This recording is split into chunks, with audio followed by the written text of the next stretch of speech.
It's been a great day so far, and we got a whole bunch of great speakers coming. Our next speaker is one of the most outspoken critics of big government, helping to provide inspiration for the Tea Party movements, that is currently sweeping Louisiana and the nation.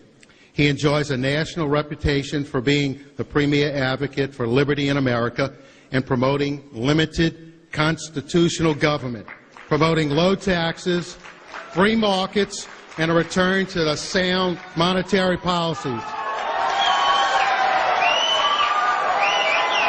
He's known for his consistent voting record in the House of Representatives. Dr. Paul never votes for legislation. He never votes for legislation unless the proposed measure is expressly authorized by the Constitution. Novel idea.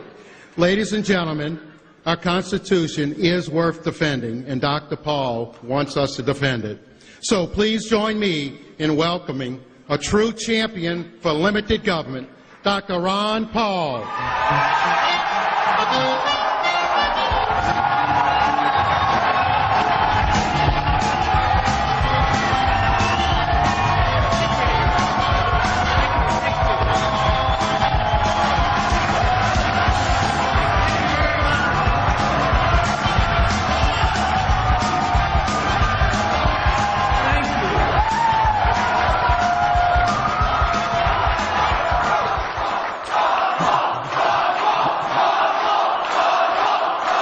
Thank you.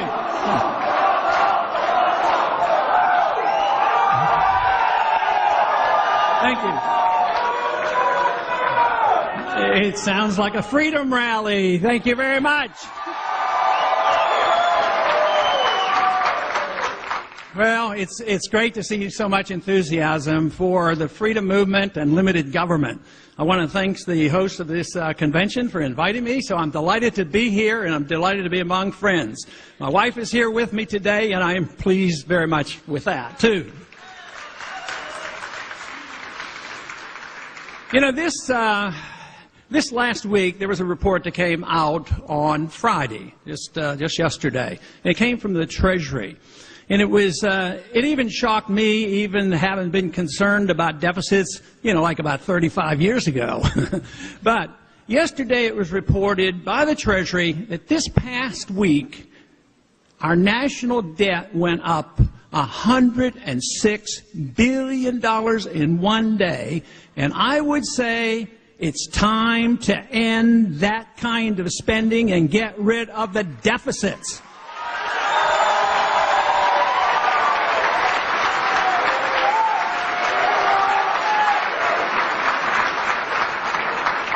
Getting rid of the deficits is easily said. I guess everybody wants to get rid of the deficits. And there is an effort in Washington today on our side of the aisle, which is well-intended, might do some good, but I think it comes up way too short. And that is the dwelling on earmarks. Now let me tell you about earmarks. Earmarks, if you vote against an earmark, you don't save a penny. What you do is you take the responsibility away from the Congress and you give the money to the executive branch, and believe me, they'll waste it even more than the Congress will waste it. But my argument is that earmarks, that is the responsibility of the Congress. We're supposed to designate every single penny that we spend. We're not supposed to let the president do this. I don't like a strong executive branch. I want a strong Congress that exerts its prerogatives.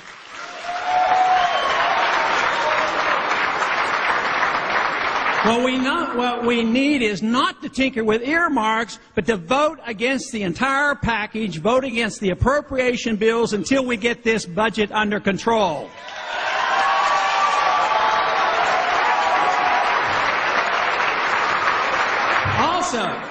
Also, the definition of an earmark is very important. They claim that an earmark is when the government takes your highway funds, send it to Washington, and your congressman says, well, why don't we get some of our highway funds back and spend it in our district? That's what they want to stop. But when it comes to an earmark for building an embassy, which we are now doing in London, which is a fortress, it's going to cost us $1 billion. Why are we doing that? It makes no sense whatsoever. At the same time, we're tinkering around with some spending bills here and trying to build a highway. We have spent $1 billion on an embassy in Baghdad. We're spending another $1 billion on an embassy in Kabul. That doesn't make any sense unless you think we have unlimited funds, and we don't. This is the message that is coming today.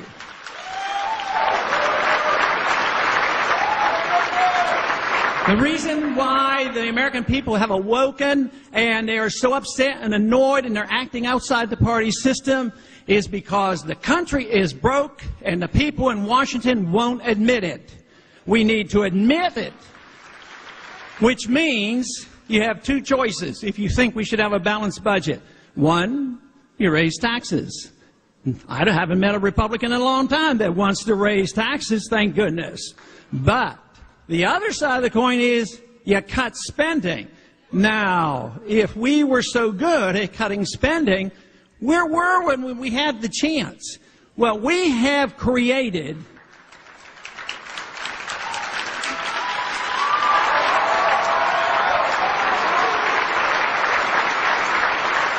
what we have, as Republicans over the last several decades have created is a credibility gap.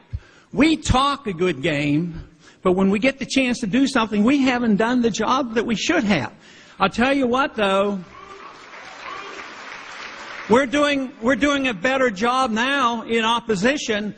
The credibility is when we get the chance again, which I believe we will, how credible are we going to be? How well are we going to stick to our guns? How significant are we going to be when we take seriously our oath of office? Just think. If we didn't do anything else than elect individuals who you could trust that would always obey the Constitution, we'd get out of this mess in no time.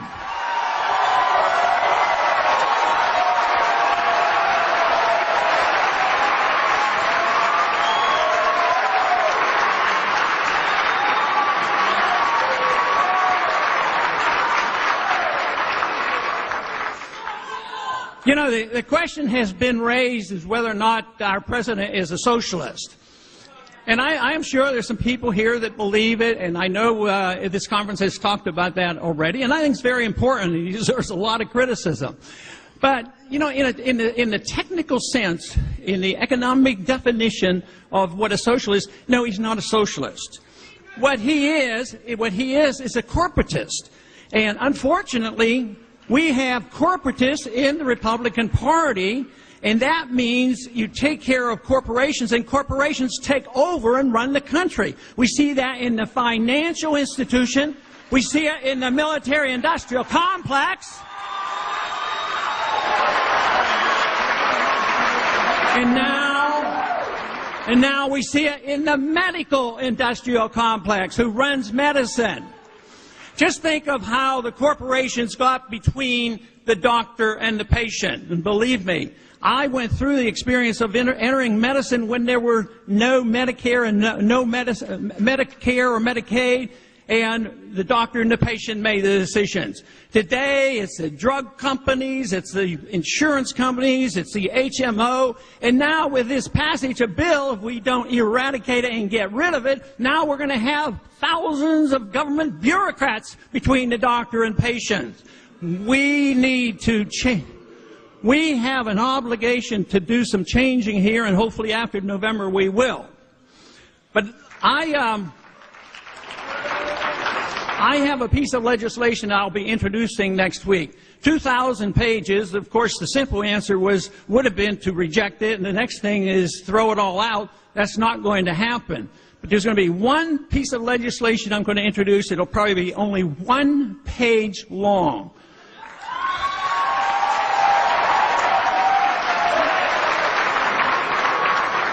And it will be to remove the mandate that you have to participate if you don't want to.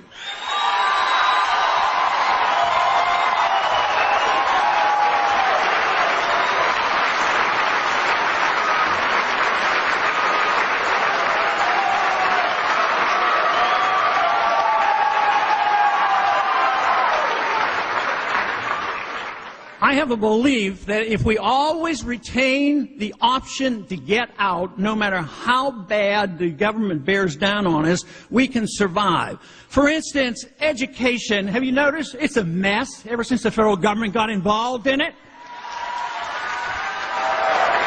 Do you remember the old days of the Republican Party when our platform says, get rid of the Department of Education?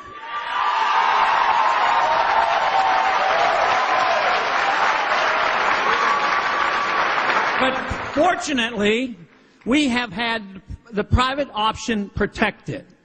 And that is, you still have the right, and many of you, I'll bet, are exerting that right. You have the right to opt out, educate your own kids, or send them to private school.